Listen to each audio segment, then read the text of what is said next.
The screech of tires on wet pavement shattered the night as I slammed the car door, my heart pounding like a war drum. Nova's hand gripped mine, her nails digging into my skin, as we sped away from the glittering mansion where her father's empire loomed like a shadow over our forbidden love. In that moment, with the rain blurring the rearview mirror, I knew we'd crossed a line that could never be uncrossed.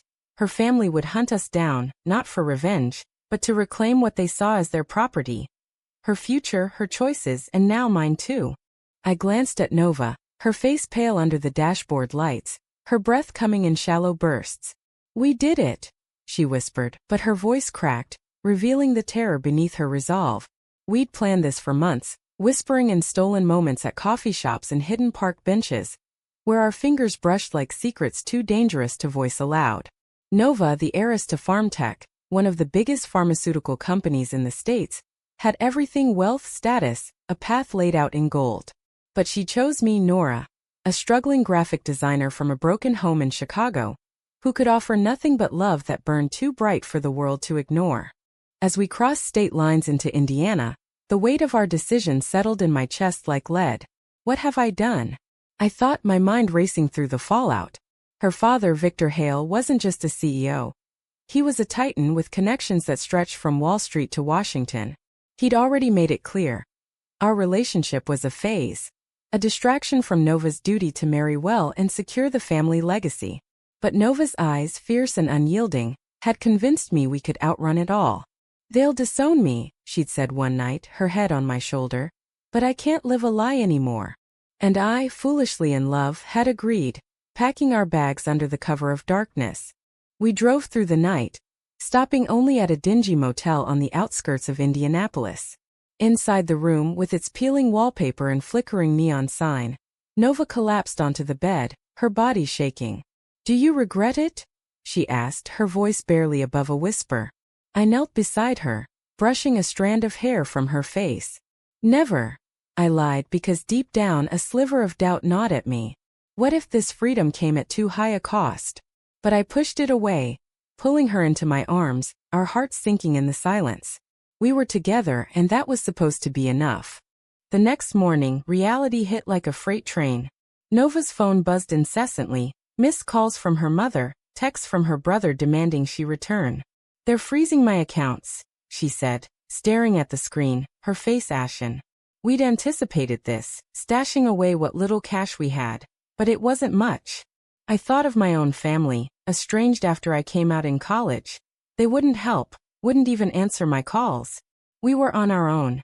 Two women defying a world that still whispered slurs behind closed doors, where love like ours was tolerated but never truly accepted. We pressed on to a small town in Ohio, renting a cramped apartment under false names. I found work at a local print shop, designing flyers for businesses that barely scraped by, while Nova tutored kids online, hiding her Ivy League education behind a fabricated resume. At night we'd lie awake, her head on my chest, and she'd confess her fears. "What if they find us?" she'd murmur, and I'd reassure her, but inside I wrestled with my own demons. Was this love or selfishness? I'd pulled her from safety into uncertainty, and the guilt twisted like a knife. Months blurred into a fragile routine. Nova's laughter returned in snippets, over burnt dinners or walks in the park where no one knew our story. But the pressure built subtly, like storm clouds gathering. One evening, as we sat on our threadbare couch, she turned to me with tears in her eyes. "I miss my life sometimes," she admitted, and my heart clenched. Not the money, but the purpose. PharmTech was going to be mine one day. I nodded, swallowing my jealousy because I knew she was right. Her father's company wasn't just business. It was innovation, saving lives with cutting-edge drugs. But Victor had conditioned it on her conforming, marrying a man, producing heirs. Our love was the rebellion that cost her everything. Then came the first crack. A knock at the door one rainy afternoon. I peered through the peephole to see a man in a suit, clipboard in hand. "Private investigator," he said when I opened it a sliver. "Looking for Nova Hale." My blood ran cold. We denied it, but he left a card, his eyes skeptical. That night, Nova paced the floor, her mind a whirlwind. "We have to move again," she said, but I saw the exhaustion in her posture. How many times could we run? I pulled her close, whispering promises, but doubt festered. Was our love worth this endless chase? As winter set in, Nova's health faltered. Stress, she said, but I worried it was more. We couldn't afford a doctor, scraping by on minimum wage. In quiet moments I'd stare at the ceiling, questioning every choice. Had I manipulated her into this? No, she'd chosen me freely, but the world made that choice a battlefield. Society's gaze, judgmental and unyielding, followed us even here. Friends we'd made kept their distance once they pieced together our story, whispers of those girls echoing in my ears. The isolation gnawed, but Nova's hand in mine was my anchor. One day, flipping through a newspaper at work, I saw the headline, "Farm Tech Heiress Missing. Family Offers Reward." My stomach dropped. They weren't giving up. That evening I confronted Nova. "We can't keep this up forever." She looked at me, eyes blazing. "Then what? Go back and pretend?" Her words stung, revealing the fracture lines in our bond.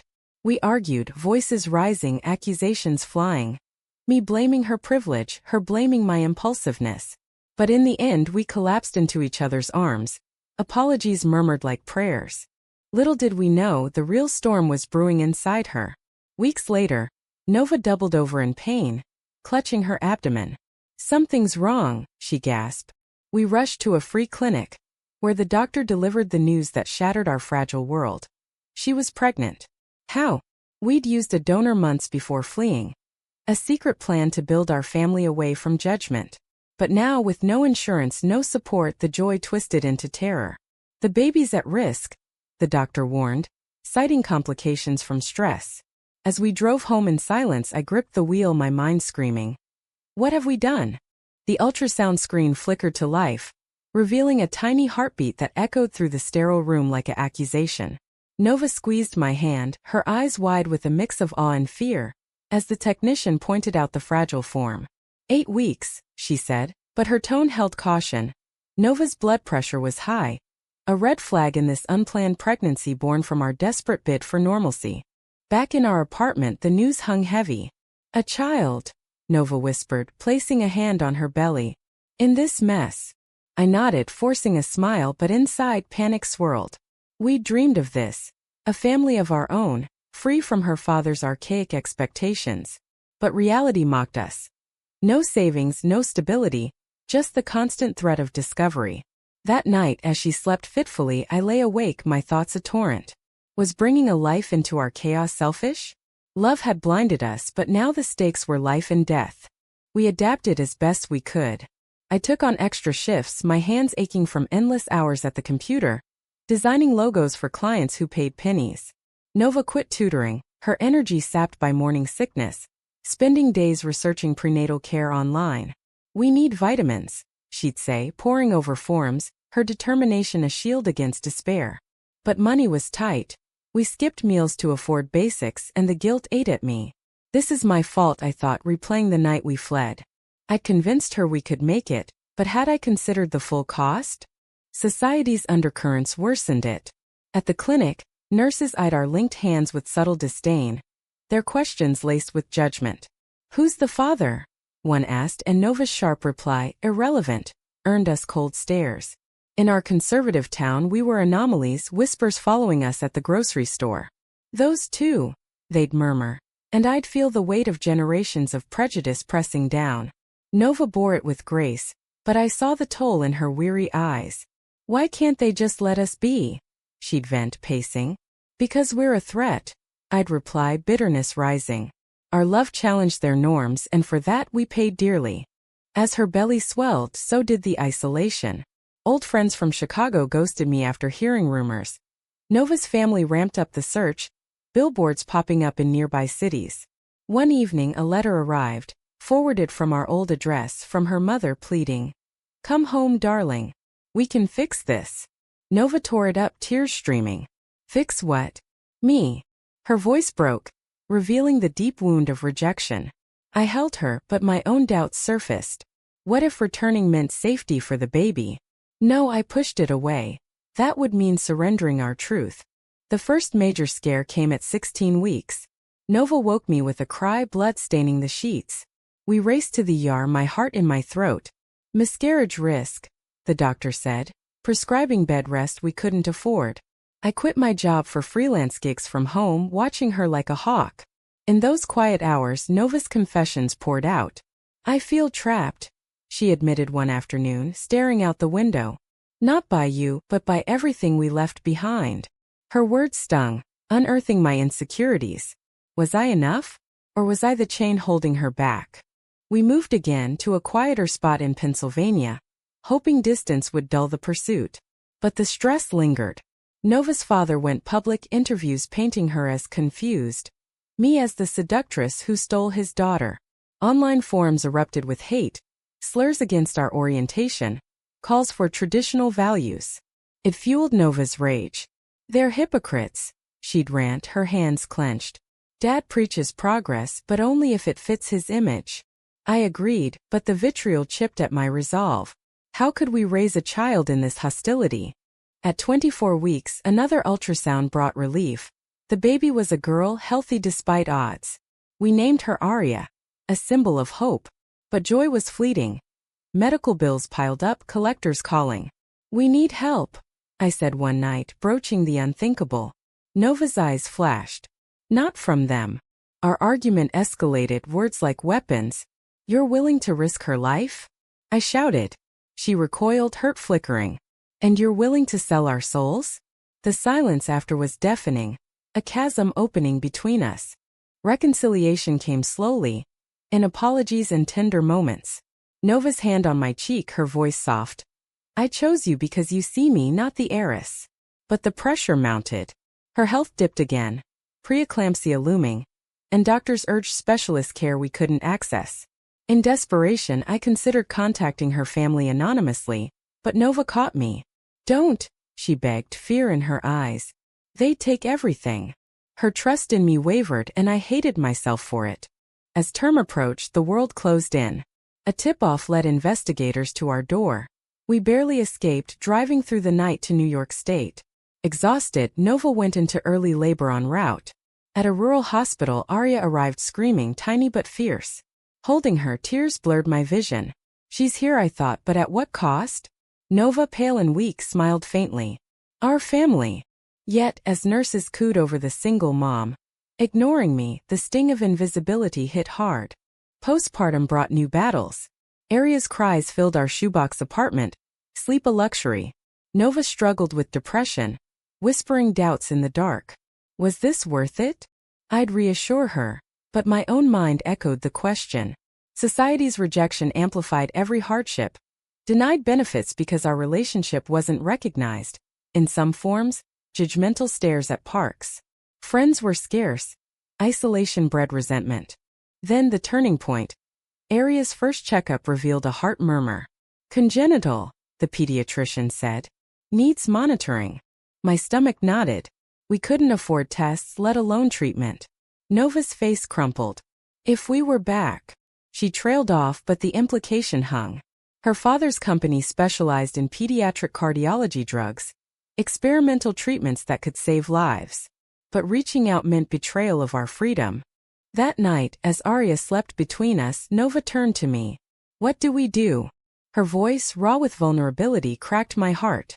I had no answer, only the gnawing realization that our choices had led here, to a child whose future dangled by a thread. Aria's cough echoed through the apartment like a grim omen, her tiny chest heaving with effort. At 6 months, what started as a cold escalated into something sinister. Doctors suspected a rare genetic condition tied to her heart issue, one that Pharmtech's research could potentially cure. Nova paced the floor, her eyes haunted, as we awaited test results we could barely pay for. The diagnosis confirmed our fears. Aria needed a specialized drug in trials at her grandfather's company. Without it, her prognosis is poor, the specialist said bluntly over the phone. Nova hung up, collapsing into my arms, sobs racking her body. This is punishment, she whispered. For running. I held her tight, but guilt surged. Had our defiance doomed our daughter? The irony burned. The very empire we'd fled held the key to her survival. Desperation bred conflict. We have to contact them, I urged that evening as Aria fussed in her crib. Nova's head snapped up, betrayal in her gaze. And what? Beg? Let them control us. Her voice rose, laced with years of suppressed anger. I countered. For her, Nova. Not for us. The argument spiraled, accusations flying. Me calling her stubborn, her labeling me weak. You never understood the cage I escaped, she hissed. But deep down I knew she was right. Her family wasn't just wealthy. They were manipulators using love as leverage. In the days that followed, tension simmered. Nova withdrew, spending hours researching alternatives online, her face gaunt from lack of sleep. I watch her, my mind churning. Why did I push her to run? Selfishness, perhaps fearing loss. But now, Aria's labored breaths reminded me of the price. Society amplified the cruelty. Insurance denied claims because our non-traditional family didn't qualify for certain aids. Get married, a caseworker suggested coldly, ignoring that in some states it wasn't enough. The system's bias fueled my rage, but anger didn't heal. A breakthrough came via an anonymous tip. A support group for LGBTQ+ parents facing medical crises. We attended virtually, hearing stories that mirrored ours. Families torn by prejudice, choices haunted by regret. One woman shared, I went back for my kid but lost myself. Nova squeezed my hand, her resolve cracking. Maybe we can negotiate, she murmured later. But doubt lingered. Her father had publicly disavowed her, calling our relationship unnatural. The call came unexpectedly. A blocked number. Nova. Her brother's voice strained. Somehow they traced us. Dad knows about the baby. He wants to help. Nova's face paled. She hung up, trembling. They spied on us. Fury boiled over. That night, we packed again, fleeing to a shelter in Massachusetts. But Aria's condition worsened. Fever spiking, hospital visits draining our last savings. We can't run forever, I said, voice breaking. Nova nodded, tears falling. For her. Swallowing pride, Nova dialed her mother. The conversation was a battlefield. Please met with conditions. Come home alone, her mother demanded. Leave that woman. Nova's refusal sparked outrage. You're killing your child. The words hung like poison. Hanging up, Nova turned to me, shattered. They won't help unless I denounce us. The betrayal cut deep. Family, supposed to be unconditional, wielded love as a weapon. Moral quandaries consumed me. Was sacrificing our relationship right for Aria? Nova's inner turmoil mirrored mine. She'd whisper at night. I love you, but she's my blood. Jealousy flared, irrational but real. Our bond, once unbreakable, frayed under pressure. Arguments became frequent, laced with resentment. You dragged me into this. She'd snap, then apologize, guilt-ridden. A glimmer of hope. An underground network connected us to a farm-tech insider sympathetic to our plight. I can smuggle samples, he offered via encrypted chat. But the risk, legal, ethical, loomed. Nova hesitated. Stealing? That's not us. I pushed. For Aria. The decision tore at her. Accepting meant compromising morals she'd fought to uphold. In the end, she agreed, but the cost showed in her distant eyes. The drop went wrong. Police sirens wailed as we waited in a park. The insider was a plant, her father's trap. We escaped narrowly, but Aria's health plummeted, landing her in ICU. Staring at her through glass tubes snaking her body, Nova broke. I'll go back, she said flatly. My world shattered. Without me. She nodded, tears streaming. To save her. The confrontation with her family was inevitable. We drove to New York, the city lights mocking our defeat. At the Hale mansion, Victor waited, smug. Welcome home, prodigal. His eyes flicked to me with disdain. And you out. Nova stood firm. Help Aria or lose me forever. Negotiations ensued, tense and manipulative. Victor agreed to treatment, but demanded Nova resume her role at FarmTech, distancing from me publicly. The betrayal stung like acid. Nova's choice to prioritize Aria over us left me reeling. It's temporary, she promised in whispers, but her eyes held doubt. As Aria received the drug, improving miraculously, I watched from afar, heart fracturing. Was this love's ultimate test? Or its end? Society's role amplified the pain. Media sensationalized our return, painting me as the villain, Nova as the redeemed daughter. Online trolls attacked, questioning our fitness as parents. The isolation deepened. Even in victory for Aria, we lost. In quiet moments, Nova confessed, I hate myself for this. Her sacrifice, trading freedom for life, haunted her. But as Arya grew stronger, the question lingered. Had we won, or merely survived? Victor's office overlooked Manhattan, a glass throne where he orchestrated our downfall. Sign here, he said, sliding papers across the desk, custody agreements favoring Nova, with me as a co-parent in name only. Nova's hand trembled as she inked her name, her eyes avoiding mine. This was the price. Arya's life for our separation. Back at the guest house on the estate, our temporary quarters, the air thickened with unspoken accusations. You caved, I whispered that night as Arya slept nearby. Nova's retort was sharp. For her. What would you have done? The truth? Anything. But the rift widened, her family's influence seeping in like toxin. Dinners became battlegrounds, her mother cooing over Arya while shooting me glares, her brother smirking about proper families. Inner conflict raged. Nova wrestled with loyalty to me, to Arya, to the legacy she'd rejected. They make me feel small, she'd confide, slipping into our bed late after board meetings. But duty pulled her deeper into farm tech. Her ideas dismissed unless aligned with Victor's vision. The moral dilemma gnawed. Advancing drugs that saved lives, but at the cost of her soul? She pushed ethical boundaries, approving trials she once opposed, justifying it as for the greater good. My role diminished. Barred from decisions, I became a shadow, watching Arya thrive while our love withered. Society's judgment fueled the fire. Country club whispers about the scandal. Invitations excluding me. You're not family, Victor sneered once. Rage boiled, but I swallowed it for Arya's sake. Betrayal struck when Nova missed our anniversary, citing work. It's just one night, she said, but her eyes held secrets. Digging, I found emails, her reconnecting with old flames, male colleagues pushed by her father. Networking, she claimed, but doubt festered. Are you ashamed? I demanded. Her silence was answer enough. The confrontation exploded. Tears, shouts, revelations. I feel lost without you, she admitted. But here I have purpose. The words cut. Our love, once her anchor, now seemed a hindrance. A turning point. Arya's first birthday. A lavish affair where Victor announced Nova's promotion. Toasts rang out, but I stood apart, invisible. That night, Nova broke down. I can't do this. We plotted escape again, but reality intruded. Arya's ongoing treatments tied to farm tech. Leaving meant risking her health. The ethical bind tightened. Stay and erode, or flee and endanger. External pressures mounted. A leak to the press exposed our story fully. Headlines screaming lesbian affair tears apart pharma dynasty. Hate mail poured in, threats forcing security. Victor blamed me, demanding I leave. Nova defended, but weakly.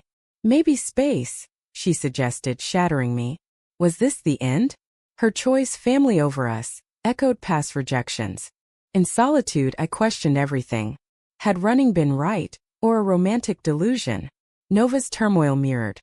Whispers of regret, but determination to secure Arya's future. A clandestine meeting with a rival company offered an out. Steal farm tech as formula, start anew. Tempting, but betrayal's sting loomed. Nova refused. I've compromised enough. The climax brewed at a board meeting. Victor pushed a merger that cut ethical corners, profiting off vulnerable patients. Nova opposed publicly, invoking our values. This isn't progress, it's greed. Victor's fury erupted. You're tainted by that lifestyle. The slur ignited her. My lifestyle made me see truth. She walked out, grabbing Arya and me. We're leaving. But Victor's retaliation was swift. Lawsuits, custody battles. Courts, biased by wealth and prejudice, favored him. Unfit environment, the judge ruled, citing our unstable relationship. Heartbreak peaked as Arya was temporarily placed with grandparents. Nova's scream echoed my soul's fracture. We fought back, rallying allies, LGBTQ+ advocates, whistleblowers exposing farm tech as shady deals. Media shifted, portraying us as heroes against corruption. But the toll. Nova's health declined, stress echoing her pregnancy woes. Was it worth it? She asked, defeated. In a final standoff, Victor offered a deal.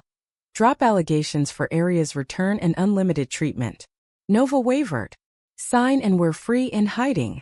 But freedom's illusion cracked. She refused, choosing integrity. No more chains.